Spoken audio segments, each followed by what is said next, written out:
2024 का आखिरी आईपीओ आ चुका है। तो guys Indo Farm Equipment Limited करके एक कंपनी है जिन्होंने अपना आईपीओ लेके आ गए हैं। अभी इस आईपीओ के बारे में हम लोग जानेंगे बहुत सारी डिटेल्स, जैसे कि कंपनी का बिजनेस मॉडल क्या है, कंपनी के फाइनेंशियल्स क्या है। साथ ही साथ इस आईपीओ में अप्लाई करना है नहीं करना है, एटलीस्ट मैं अपना पॉइंट ऑफ व्यू बताऊंगा। आप भी ज़रूर वो सब कुछ कमेंट करके बता देना। तो चलिए गाइस, बिना कोई देरी किए ये वीडियो शुरू करते हैं। वीडियो में आगे बढ़ने से पहले मैं आप लोगों को बता देता हूँ, मेरा नाम है प्रशांत, आप देख रहे हैं इमर्जिंग बुल्स। और इस वीडियो में हम लोग एनालिसिस करेंगे इंडो फार्म इक्विपमेंट लिमिटेड का आईपीओ का। तो सबसे पहले तो यहाँ पर हम लोग आईपीओ की डिटेल्स देख लेते हैं। तो अगर यहाँ पर आप डिटेल्स देखोगे तो ये न्यू ईयर के आखिरी दिन आ रहा है, यानी कि न्यू ईयर ईव के टाइम पे आ रहा है 31 दिसंबर को। और उसके बाद दो दो जनवरी 2025 तक ये आईपीओ चलेगा। 3 जनवरी को ये आईपीओ मतलब अलॉटमेंट मिल जाएगी आपको। 6 जनवरी यानी सोमवार के दिन अगर आपको अलॉटमेंट मिली है तो आपके डीमैट अकाउंट में शेयर्स आ जाएंगे, अगर नहीं मिली है तो आपके अकाउंट में पैसे वापस आ जाएंगे, ठीक है। और 7 तारीख के दिन मंगलवार के दिन इसका मंगल हो जाएगा, यानी कि ये स्टॉक एक्सचेंज पर लिस्ट हो जाएगा, ठीक है। कुछ और डिटेल्स जान लेते हैं आईपीओ के बारे में। तो 10 रुपये की फेस वैल्यू पर आ रहा है। 204 से 215 का एक छोटा सा प्राइस बैंड है। काफ़ी एक स्वीट स्पॉट सा चुना है, 200-250 रुपये के बीच में काफ़ी ज़्यादा एक अच्छा नंबर होता है। अगर अप्लाई करना है तो 215 के वैल्यू पर ही अप्लाई करेंगे, या तो फिर कट ऑफ प्राइस पर अप्लाई करना है। 214.9 214.5 किसी पे अप्लाई नहीं करना है, आपको अलॉटमेंट नहीं मिलेगी, यह बात का ज़रूर ध्यान रखना। 69 शेयर्स का एक लॉट बना है। अभी 69 का नंबर काफ़ी ज़्यादा इंटरेस्टिंग नंबर है। काफ़ी लोगों के मन में बहुत सारे उल्टे सीधे ख्याल आते होंगे, बट ये वो वाला 69 नहीं है, ध्यान रखना, ठीक है। अगर आप टोटल इशू साइज़ की बात करेंगे तो छोटा सा आईपीओ है, 260 करोड़ का आईपीओ है, जिसमें से लगभग 185 करोड़ रुपए ये लोग कंपनी में फ्रेश इशू के हिसाब से जाएगा। और 75 करोड़ के आसपास ये ऑफर फॉर सेल पे है।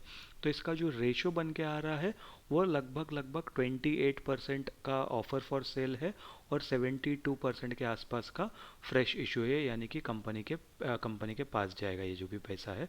तो ये रेशो जो भी है वो काफ़ी ज़्यादा एक अच्छा रेशो यहाँ पर लग रहा है, ठीक है। तो चलिए हम लोग आगे और कुछ डिटेल्स देख लेते हैं आईपीओ के बारे में जिससे हम लोग को और भी अच्छे से समझ में आएगा कि ये आईपीओ में अप्लाई करना है या नहीं करना है। तो सबसे पहले कोटा की बात कर लेते हैं। तो 50% का कोटा क्यूआईबी को मिला है, 35% रिटेल वालों को और 15% एचएनआई वालों को। रिटेल वालों को मिनिमम आप एक लॉट के लिए अप्लाई करोगे तो 14,835 रुपये लगेंगे। मैक्सिमम आप 13 लॉट के लिए अप्लाई कर सकते हो। जैसे ही आपकी एप्लीकेशन 2 लाख के ऊपर चली जाएगी आप ऑटोमेटिकली एचएनआई कैटेगरी में मूव हो जाओगे। H N I category, retail category, किसी में भी आपको कोई भी लॉक इन का कुछ नहीं होता है, ना कोई भी आपको कोई डॉक्यूमेंट्स अलग से दिखाने पड़ते, कुछ भी नहीं होता। जैसे ही स्टॉक एक्सचेंज पर ये स्टॉक लिस्ट हो जाएगा या कोई भी स्टॉक लिस्ट हो जाता है, आप उसके अगले मिनट ही स्टॉक बेच सकते हो, कोई दिक्कत नहीं होगी, ठीक है। अभी अगर हम लोग यहाँ पर शेयर होल्डिंग पैटर्न देखेंगे तो प्रमोटर के पास फिलहाल 93.45% की होल्डिंग्स है और आईपीओ के बाद 69.44% की होल्डिंग्स हो जाएगी। यार ये प्रमोटर्स को ना 69 का नंबर काफ़ी ज़्यादा पसंद है, यहाँ पर भी 69, यहाँ पर भी 69, कुछ तो झोल है भाई 69 का, ठीक है। हमें क्या, हम कंपनी के बारे में जान लेते हैं। तो यहाँ पर चलिए कंपनी के बिजनेस मॉडल को समझते हैं और कंपनी क्या करती है वो सब कुछ भी हम लोग देख लेते हैं। अभी ये कंपनी शुरू हुई थी 1994 में, यानी कि आज से 30 साल पुरानी कंपनी है। और ये लोग का बिजनेस क्या है, ये मैन्युफैक्चरिंग करते हैं tractors, pick and carry cranes and other harvesting equipments. तो ये बेसिकली पूरा ये लोग का जो भी है फार्मिंग से रिलेटेड ही है, एग्रीकल्चर इंडस्ट्री से रिलेटेड है। ये लोग ट्रैक्टर बनाते हैं, फिर जो भी छोटे मोटे जो क्रेन्स होते हैं वो सब कुछ ये लोग बनाते हैं, और जो भी खेती बाड़ी करने में जितने भी इक्विपमेंट्स रहते हैं वो सब कुछ ये लोग प्रोवाइड करते हैं, ठीक है। अभी कंपनी दो दो ब्रांड के अंदर काम करती है, एक इंडो फार्म और एक Indo Power. To be honest मुझे ये समझ में नहीं आता कि दो अलग अलग ब्रांड की क्या ज़रूरत है। दो प्रोडक्ट हो सकते हैं बट दो अलग अलग ब्रांड, ये थोड़ा सा मतलब इतना ज़्यादा मुझे क्या कहते हैं, मुझे थोड़ा बहुत कंफ्यूजिंग लगता है वो, या मुझे इतना ज़्यादा समझ में नहीं आता है, ठीक है। अगर हम लोग यहाँ पर देखेंगे तो कंपनी एक्सपोर्ट भी करती है वो लोग के प्रोडक्ट्स नेपाल में, सीरिया में, सूडान, बांग्लादेश और म्यांमार में, ठीक है। तो काफ़ी ज़्यादा कंट्रीज़ में, मतलब काफ़ी ज़्यादा कंट्रीज़ में इतना एक्सपोजर नहीं है, छोटी मोटी कंट्रीज़ है जहाँ पर ये लोग का एक्सपोजर्स है, ठीक है। अभी अगर हम लोग यहाँ पर देखें, company manufactures tractor range 16 HP to 110 HP and pick and carry cranes range 9 to 30 tons, ठीक है। Facility is in Baddi Himachal Pradesh, ठीक है। और इसका जो स्पेशल जो फैसिलिटी का जो ये है एरिया है वो 1,27,840 स्क्वायर मीटर्स का है, जिसके अंदर foundry, machine shop, assembly unit सब कुछ है, ठीक है। Company has 12,000 tractors and 1280 pick and carry cranes production capacity annually. तो 12,000 के आसपास ये लोग ट्रैक्टर्स बना सकते हैं पूरे साल भर में, यानी कि एक महीने में लगभग 1,000 ट्रैक्टर लोग बना सकते हैं। और 1280 ये लोग की जो क्रेन्स है वो लोग बना सकते हैं। तो उसका भी अगर हम लोग नंबर देखेंगे तो मोटा मोटी 100 से 110 के आसपास मैक्सिमम वो लोग एक महीने में बना सकते हैं, ठीक है।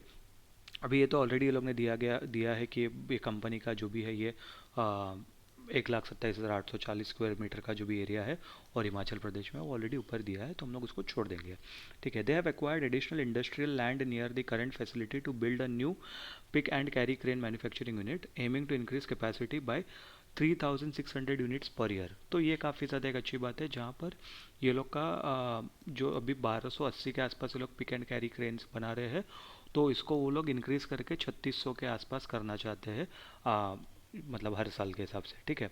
अभी अगर हम लोग यहाँ पर और भी कुछ डिटेल्स देख लेते हैं, मैं थोड़ा सा इसको नीचे कर लेता हूँ। अभी हम लोग यहाँ पर देखेंगे कंपनी के पास 938 एम्प्लॉयज़ थे पेरोल पे, यानी कि पगार पे रखा है, फुल फ्लेज्ड एम्प्लॉयज़ होंगे या पार्ट टाइम एम्प्लॉयज़ भी हो सकते हैं। और कंपनी की स्ट्रेंथ क्या है? Integrated and established manufacturing setup, well educated and experience management team, in house NBFC setup. ये काफ़ी ज़्यादा इंटरेस्टिंग पॉइंट है। एनबीएफसी सेटअप यानी कि non banking financial company. Bajaj Bajaj finance के ऊपर, बजाज फिनसर्व के ऊपर भी मैंने एक वीडियो बनाया था, आप वो जाके देख सकते हो, आपको समझ में आएगा एनबीएफसी क्या होती है और कैसे एनबीएफसी ऑपरेट करती है।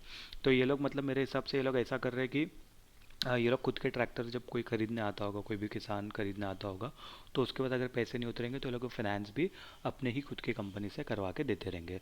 Manufacturing wide range of products, ठीक है। Product acceptability in multiple countries and wide varieties of financial institution, ठीक है। तो ये सब तो बहुत ही ज़्यादा मतलब इस इधर को जितना नंबर्स में हम लोग नहीं समझ पाएंगे, ये जो आप बोल रहे हो हम लोग उस बात पे देख रहे हैं, क्योंकि मतलब मैं या आप कोई भी हम लोग जाके वो लोग की कंपनी में जाके ये तो नहीं देख रहे कि क्या ये कितना अच्छी तरीके से एक्सेप्ट हो रहा है, नहीं हो रहा है, कितना ये लोग का फार्मर्स लोग एक्सेप्ट कर पा रहे हैं या प्रोडक्ट वो लोग को कितना अच्छा लग रहा है।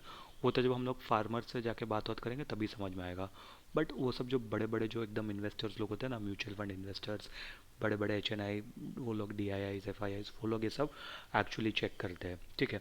तो चलिए बिना कोई देरी के कंपनी के फाइनेंशियल देख लेते हैं। तो अगर हम लोग यहाँ पर देखेंगे full year full year full year, और ये सिर्फ एक क्वार्टर, यार ये क्या क्या लगा रखा है। पूरा साल खत्म आ गया, अभी साल खत्म होने को गिन के 5 दिन बचे, उसमें भी मतलब तीसरा क्वार्टर भी खत्म होने आ गया, उसमें भी आप सिर्फ एक ही क्वार्टर का डेटा दे रहे हो, ये बहुत ही गलत बात है, ठीक है। इसको हम लोग इंटू 4 करके देख लेंगे और वैसा एनालिसिस कर लेंगे। तो पहले एसेट्स देख लेते हैं। 620 करोड़ के एसेट्स थे, वो बढ़कर 622 करोड़ के एसेट्स हो गए। बिल्कुल भी ग्रोथ नहीं आएगी मैं कहूँगा। फिर उसके बाद वो बढ़कर 648 करोड़ के एसेट्स हो गए, थोड़ी बहुत ग्रोथ आई है, 26 करोड़ के आसपास के एसेट्स लोग ने जोड़ दिया। और अभी तो 2.5 करोड़ के एसेट्स कम हो गए, 2.5-3 करोड़ के एसेट्स कम हो गए, 644 करोड़ के एसेट्स रह गए एक क्वार्टर में। क्योंकि क्या हो गया रहेगा, शायद ये लोग ने डिविडेंड डिक्लेयर कर दिया रहेगा। काफ़ी सारी कंपनी ऐसी करती है कि आईपीओ आने से पहले ये लोग डिविडेंड डिक्लेयर कर देते, तो जो भी एग्जिस्टिंग शेयर होल्डर्स रहते हैं, जो भी प्रमोटर्स रहते हैं, वो लोग को वो डिविडेंड आ जाता है ना, वैसा हो जाता है, मतलब वो लोग के लिए एक एक्स्ट्रा इनकम हो जाती है, ठीक है। रेवेन्यू की बात करते हैं तो 352 करोड़ का रेवेन्यू था, वो बढ़कर 370 करोड़ का हो गया, फिर से बढ़कर 375 करोड़ का, और अभी सिर्फ 75 करोड़ का एक क्वार्टर में। तो रेवेन्यू में तो इतनी ज़्यादा तेज़ी से ग्रोथ नहीं आई है। अभी अगर मैं 75 करोड़ भी पकड़ूँ, 75 को इंटू 4 में भी करूँ तो भी 300 करोड़ होगा, ठीक है। 300 करोड़ का रेवेन्यू हो रहा है। अगर मान लो मैंने उसको और इंक्रीज़ कर दिया, क्योंकि जून के आसपास जो पहला क्वार्टर है, क्योंकि सेकंड क्वार्टर में तो शायद और भी ज़्यादा सेल नहीं आएगी मे बी, क्योंकि बारिश वारिश का टाइम रहता है, तो पता नहीं इतने ज़्यादा ये लोग फार्मर्स लोग इक्विपमेंट ले पाएंगे नहीं लेंगे, वो सब कुछ भी देखना होगा। कि काफ़ी ज़्यादा जगह ज़्यादा बारिश की वजह से भी फसल ख़राब हो जाती है, तो वो भी एक दिक्कत की बात है। बट मोटा मोटी अगर हम लोग इसको 400 करोड़ भी पकड़ ले, अगर उसको और भी ज़्यादा इंक्रीज़ करके देख लेंगे, तो भी 375 से 400 करोड़ में कुछ भी ज़्यादा इंक्रीज़ नहीं है। तो ये थोड़ा सा एक नेगेटिव पॉइंट है। अभी अगर 352 करोड़ की सेल पर अगर मैं यहाँ पर देखूँ 13.5 पौने 14 करोड़ के आसपास का प्रॉफिट, यानी कि 4% का प्रॉफिट भी नहीं है। 370 करोड़ पे अगर साढ़े सवा 15 के करोड़ के आसपास का प्रॉफिट है, लगभग 4%। यहाँ पर भी 375 पे 15.5 करोड़, लगभग 4%। यहाँ पर 75 करोड़ पे सिर्फ 2.5 करोड़ का प्रॉफिट है।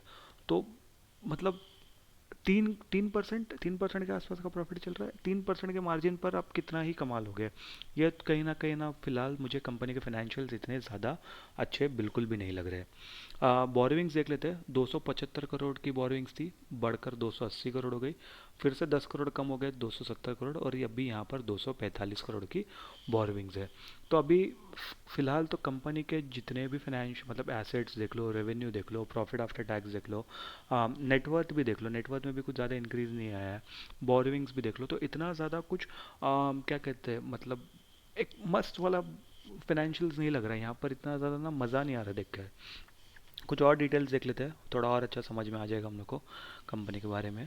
तो सबसे पहले तो ये 1000 करोड़ की कंपनी है, काफ़ी ज़्यादा छोटी कंपनी है, बहुत ही ज़्यादा रिस्की इन्वेस्टमेंट हो जाएगा, क्योंकि ये स्मॉल कैप से भी स्मॉल कैप हो गया एक हिसाब में। ये एक माइक्रो कैप कंपनी हो गई, ठीक है। आर ओ ई देखेंगे तो 5% का आर ओ ई है, आर ओ सी ई 9% का है। डेट टू इक्विटी रेशियो 0.01 है, जो कि एक अच्छी बात है। पैट मार्जिन देखेंगे तो 4% का है। प्राइस टू बुक वैल्यू 2.55% है, ये भी एक अच्छी बात है, मतलब इतना ज़्यादा ओवर वैल्यूड तो नहीं है। ईपीएस की बात करेंगे तो प्री आईपीओ 4 रुपये का था, पोस्ट आईपीओ 2 रुपये का हो जाएगा, नेगेटिव पॉइंट। पीई की बात करेंगे तो प्री आईपीओ 54 का था, पोस्ट आईपीओ 105 का हो जाएगा, एक और एक नेगेटिव पॉइंट। तो पीई रेशियो के हिसाब से कहीं ना कहीं तो ये डेफिनेटली ओवर वैल्यूड लग रही है, ठीक है। अभी अगर हम लोग ऑब्जेक्टिव्स देख लेते हैं कि कंपनी के पास क्या क्यों पैसे पर कंपनी उठा रही है, तो अगर हम लोग यहाँ पर देखेंगे तो यहाँ पर ये लोग बोल रहे हैं कि dedicated unit for expansion of the pickup and crane manufacturing capacity, जो ऊपर हम लोग ने देखा था कि जिधर लोगों को 3600 क्रेन्स का कैपेसिटी ये लोग को बनाने का है, तो उसके लिए लोगों को पैसे चाहिए, ठीक है।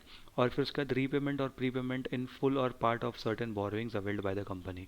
अभी यार ये हमेशा मैंने काफ़ी सारे आईपीओ में कहा है, अभी आपके पास बोरोइंग्स है 250 करोड़ की, 250 करोड़ की बोरोइंग्स है, कंपनी के जेब में जाएंगे 185 करोड़, उसमें से आप पूरा तो पे नहीं कर पाओगे। तो उधर लिख दो ना पार्ट पेमेंट। पार्ट पेमेंट लिखने में क्या दिक्कत है, फुल और पार्ट पेमेंट क्यों लिखना है, क्यों मतलब लोगों को बहलाना फुसलाना है, ठीक है। बट छोड़ो, वो तो बाद में फिर कभी डिस्कस कर लेंगे। अभी अगर हम लोग और तीसरा पॉइंट देखेंगे, चौथा पॉइंट को तो पहले हम लोग मिटा देते इधर से।